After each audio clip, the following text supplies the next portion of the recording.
我的名字叫徐寻，是一个爱情小说作家。自从我改写恐怖小说后，就遇到了难以想象的事情。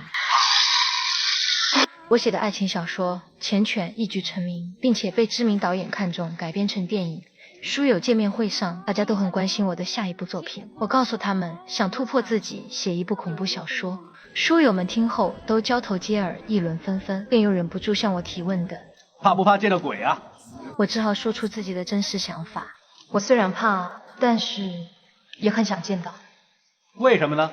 因为我想亲身体验那种发自内心的惊悚感觉。书友见面会结束后，我就回家开始构思新的小说。可是写习惯了爱情小说的我，怎么也找不到写恐怖小说的灵感。于是我就想把自己带入小说中，亲身体验一下那种发自内心的惊悚感觉。可自从我开始写这本《鬼域》后，家里就经常会发生奇怪的事，比如在厨房喝水时，发现洗手池上多了一束长长的头发。我拿出自己的头发对比，很显然不是自己的。也会接到莫名其妙的电话，没有灵感，我就去找闺蜜聊天，并且把我最近遇到的怪事告诉了她。昨晚我觉得家里好像多了个人。多了个人？我在厨房见到几根比我头发还长很多的头发。嘿，你写这些写的太多，神经过敏吧？但是我真的见到人影。听完我的经历后，闺蜜提醒我，这些都是好素材，这样用亲身经历写出的恐怖小说才有代入感。回家以后我就想早点洗洗睡，可恐怖的事情又发生了。浴室的花洒突然自己打开了，就在我壮着胆子上前查看时，白天见到的黑影再次出现。就在此时，身后的电视也自己打开，我急忙转身关掉电视机，等回浴室查看的时候，那个黑影已经不见，可地上掉落的长头发说明刚刚并不是幻觉。与此同时，客厅里的电话响了起来，我慌忙接起电话，里面却传来了诡异的声音。浪在风深处，接在斷腸。接二连三发生的怪事让我措手不及。此时我突然想起闺蜜的话，这不是最好的恐怖小说素材吗？于是我就把遇见的怪事全都写进了小说里。可就在我拼命码字的时候，被我丢弃的草稿居然自己动了起来。我壮着胆子把草纸打开查看，发现草稿里写的内容居然跟我最近遇到的怪事重合。就在我放懵的时候，外面传来一阵敲门声，开门后发现是前男友阿伟。阿伟这次回来是想找我复合，对于这种渣男，我早已伤透了心，当场拒绝。晚上我出来散步的时候，突然一阵阴风吹了过来，我脖子上的护身符都飘了起来。抬头一看，天空出现了一道红色裂缝，它好像要将我吸走，幸亏有护身符在身，才没被吸走。回到家以后，我赶紧把这段遭遇写进了小说。就在此时，我感觉应该有一段发生在电梯里的怪事，因为我在看恐怖片的时候总能看到类似的桥段，可是想了好几个版本，总感觉跟别人重复。于是我删掉刚码好的字，来到电梯旁寻找灵感。果然诡异的事情发生了，我明明按的是1楼，可电梯却在7楼停下，看着外面漆黑的楼道就瘆得慌。我急忙关闭电梯门，电梯门却自己打开。试过几次后，我以为有人在捣鬼，就出来查看。就在此时，一个小女孩和一个老太太突然出现，两人进入电梯后，电梯才恢复了正常。等来到1楼后，小女孩跟着我走出了电梯，可奇怪的是，阿婆却让小女孩回去。我诧异的一扭头，就看到了恐怖的一幕。我被吓得扭头就跑，可跑到大楼门口时，眼前的景象却变得十分诡异。原本繁华的街道变得破旧不堪，灰暗的天空，残缺的大楼，楼上的阳台更是站着许多干尸，这简直就是一幅末日景象。我也分不清现在是幻觉还是现实，于是就来到了大街上。突然一具尸体从天而降，还没等我从惊恐中回过神来，无数尸体如同下饺子一样从楼上掉了下来。不一会，尸体像丧尸一般都站了起来。不管3721，我就想逃回大楼，可一转身却发现大楼不见了，前面竟然是万丈深渊。眼看丧尸们就要追过来，我随便找了一个门就钻了进去。穿过铁门，我看到了更加诡异的场景。无数个断断续续的楼梯连接着岌岌可危的大楼，这也不知道是什么年代的建筑。就在此时，身后的丧尸已经追了过来，我只能硬着头皮顺着楼梯继续走。结果进入了一栋十分诡异的大楼，这里不仅有行尸走肉般的住户，还有个戴着面具的红衣小女孩。我知道不能继续待在这，一口气就冲出了破旧楼房。可下一秒出现在我眼前的是一个废旧游乐场，这里貌似没有一个活人，但是那些游乐设施却还在一直运转。走了一会儿，我终于发现了一个正常人。我询问大爷这是什么地方，大爷却说，其实这个地方你是不应该来的。那为什么你会在这里？你以为我跟你一样吗？此时我才发现旁边的玩具似乎有看不见的人在玩。随后大爷又从口袋里掏出了我的草稿纸，告诉我，这是一个被遗弃的空间，创造出来的东西被遗弃了就会在这里出现，也会随时消失，一切只不过是一个循环。我们之所以在这里，只不过是被遗弃的一群。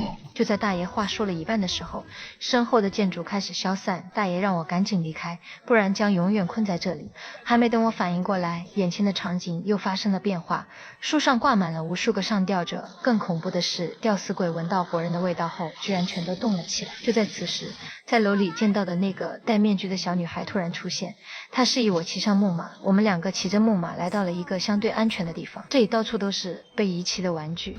小女孩说自己也是被丢弃到这里的，而且她知道我并不属于这个空间。现在我最关心的问题是怎么回到现实世界。女孩说只有去到一个叫中介站的地方才能成功回到人间。可此时身后的物体又开始消散，女孩赶忙带着我逃跑。很快我们两个就来到了一个堆满了书籍的空间，而先前的那位大爷也在这里。得知我们想去中介站后，大爷从身后的书架上拿出一本古书，上面记载了如何去中介站的方法。野花取之，明前路可行，月缺赤地，天地脱色，绿草无根，尽也。到中介之战即离别之时。这些冥钱你先带着吧。接过冥币后，我们就上了路。第一站是一个叫奈何桥的地方，只见桥上来来往往的都是些孤魂。小女孩告诉了我过桥的方法。过桥的时候千万不要喘气，要不就麻烦了。原来孤魂是靠桥上的明火引路，活人的阳气会吹灭明火，没了指引，孤魂就会发狂。果然不出意外，意外发生了。我脚下的桥面突然塌陷，情急之下呼出一口阳气，将明火吹灭。我想要捂住嘴，可为时已晚。桥上的孤魂纷纷看向了我。小女孩见势不妙，让我赶紧跳进一旁的井里。起初我以为是个枯井，可跳下来我就后悔了，居然这么深。可伴随着眼前的场景变成红色，我居然漂浮了起来。眼前出现了无数胚胎，此时我才想到这里正是传说中的弃婴井。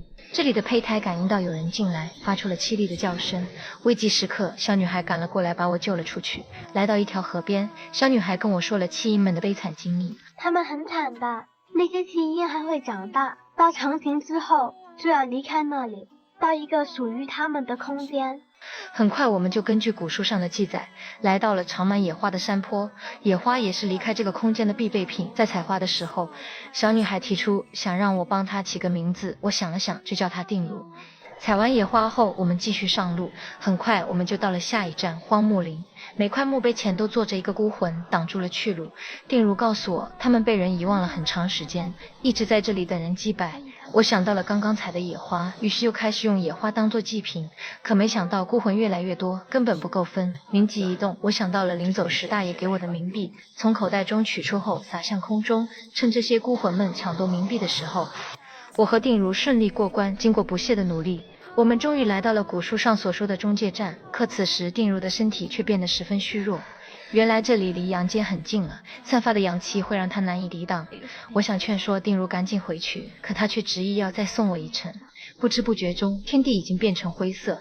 我接住一根随风飘扬的绿草，这正是古书中记载的绿草无根茎也。就在此时，无数孤魂野鬼追来，为首的就是我小说草稿里的女主角。她怒斥我没有把她写完就把她抛弃，为了报复她要把我留在这个世界。就在他们朝我扑来的时候，他们却诡异地定在了原地。定如告诉我，这是因为我的小说就写到这里，没有后续。突然定如居然叫了我一声妈妈，我非常惊诧。定如告诉我，在8年前我的前男友抛弃了我，我也抛弃了肚子里的孩子，那个孩子正是在鬼域长大的定如。接下来定如的话更是让我心碎。我刚出来的时候对你很生气，我问他爷爷妈妈为什么不要我，太爷爷说谁都有东西想忘记，当初你还是想要我的，就是啊，妈妈。你记不记得放弃婴的地方啊？我也是在那长大的，那里很恐怖啊。你现在知道当初我有多害怕了，对不对啊？我想带着定如回到现实弥补一切。此时之前的大爷再次现身，我也记起了他的身份，他居然是我去世多年的爷爷。由于忙于事业，我居然忘记了这么多亲情。